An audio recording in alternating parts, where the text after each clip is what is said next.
Assalamualaikum warahmatullahi wabarakatuh. Saya akan menjelaskan bukti nomor 50. Nah, di sini ada tulisan faktur dengan nomor 631, di mana faktur tersebut adalah bukti transaksi penjualan atau pembelian secara kredit. Untuk mendukung faktur ini ada termin yang terminnya ada 2/10 N/30. Cara membacanya adalah 2/10, yaitu kita akan mendapatkan potongan sebesar 2% jika kita bisa melunasi dalam jangka waktu 10 hari. Dan N/30 adalah kita harus melunasi paling lambat adalah 30 hari. Untuk membedakan ini penjualan atau pembelian kita secara kredit, kita harus melihat dari kopnya ini ya. Dan di sini itu kopnya UD Elektronika. Jadi UD Elektronika ini punyanya kita sendiri. Berarti kita yang membuat faktur ini dan dinamai dengan faktur penjualan. Nah, kita berarti menjual kepada PT Radio Amazon, Jalan Kediri nomor 615 Temanggung. Faktur ini masuk ke jurnal khusus dengan ayat jurnal nih, piutang dagang pada penjualan sebesar Rp7.700.000.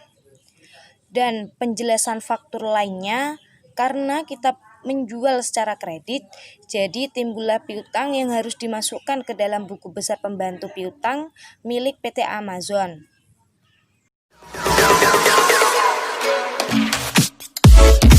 Assalamualaikum warahmatullahi wabarakatuh. Saya akan menjelaskan bukti nomor 51. Di sini sudah ada tulisan perintah untuk penarikan cek. Jadi kita di sini tuh mengeluarkan uang ya. Perintah pengeluaran cek dari Pak Bambang ditujukan kepada Kantor Kas Negara, Jalan Kusuma Negara nomor 10 Yogyakarta, yang berjumlah 5 juta untuk pembayaran utang PPh karyawan dan perusahaan. Nah, ini berarti masuknya ke jurnal pengeluaran kas ya.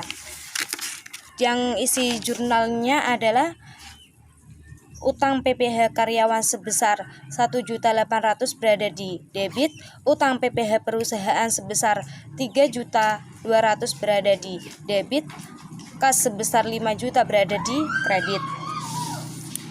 Masuk kelanjutan yang tadi ya, diperintahkan untuk pengeluaran cek.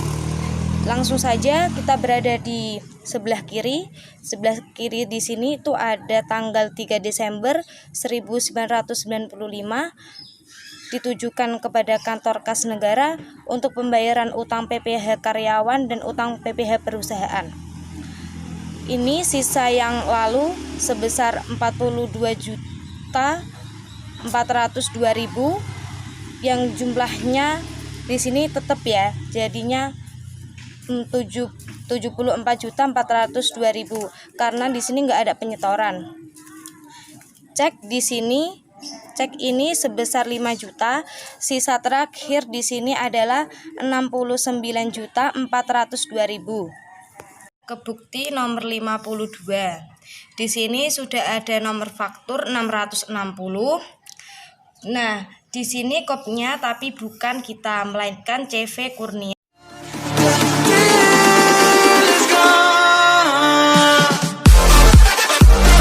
Jual kepada UD Elektronika Jalan Gagak Rimang nomor 3 Yogyakarta, yaitu kita. Berarti kita membeli barang secara kredit dari CV Kurnia dengan termin 2/15 N/30. Cara membacanya yaitu kita akan mendapat potongan sebesar 2% jika kita membayar dalam waktu 15 hari. Dan N/30 adalah kita harus melunasi selambat-lambatnya 30 hari. Ini masuk ke jurnal pembelian dengan ayat jurnalnya sebagai berikut. Pembelian sebesar 4.500.000 berada di debit, utang dagang sebesar 4.500.000 berada di kredit. Nah, kita tulis di sebelah kredit sebesar 4.500.000 karena utang bertambah di sisi kredit. Nah, dengan begitu, buku besar pembantu utang milik CV Kurnia memiliki saldo di sisi kredit sebesar 4.500.000. Karena kita membeli secara kredit yang akan menimbulkan utang, maka utang itu harus dicatat ke buku besar pembantu utang milik CV Kurnia. Jelaskan bukti nomor 53. Di sini sudah ada tulisan bukti penerimaan kas, yang mana berarti kita menerima kas dari CV Pelangi sebesar Rp3.724.000 untuk pelunasan piutang faktur nomor 630. Nah, kita lihat dulu ya di faktur nomor 630 itu angkanya berapa? Oh, ternyata angkanya 3.800.000. Milik CV Pelangi ternyata sebesar 3.800.000.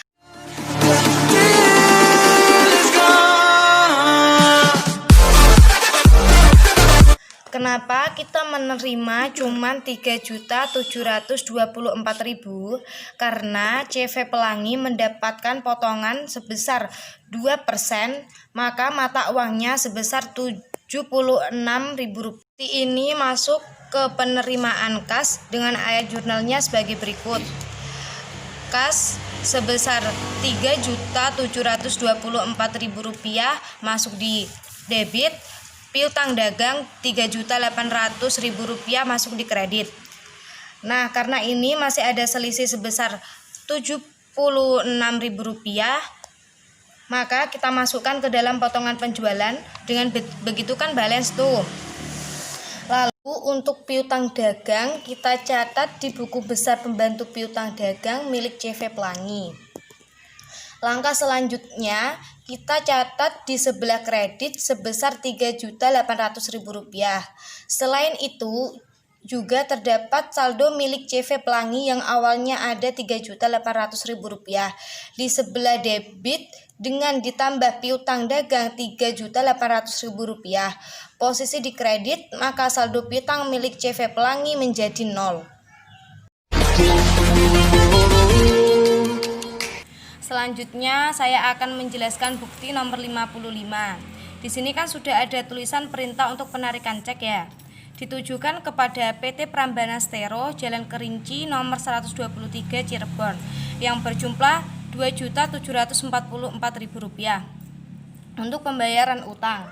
Berarti kita ini mengeluarkan utang ya. Nah, ini berarti masuk ke jurnal pembelian karena ini kita kan membeli.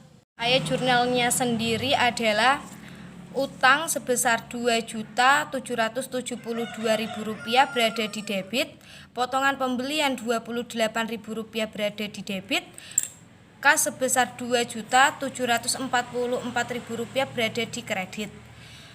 Kenapa kok ini ada potongan pembelian Rp28.000?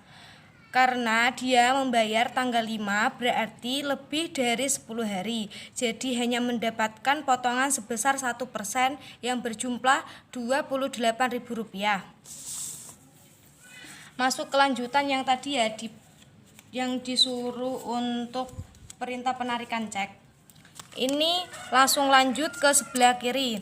Di sini kan ada tanggal 5 Desember 1995 kepada PT Prambana Stero untuk pembayaran utang. Sisa yang lalu sebesar Rp69.402.000, penyetoran Rp18.316.000. Jumlahnya jadi Rp87.718. Cek ini sebesar Rp2.744.000. Jadi sisa yang terakhir tinggal Rp84.974.000.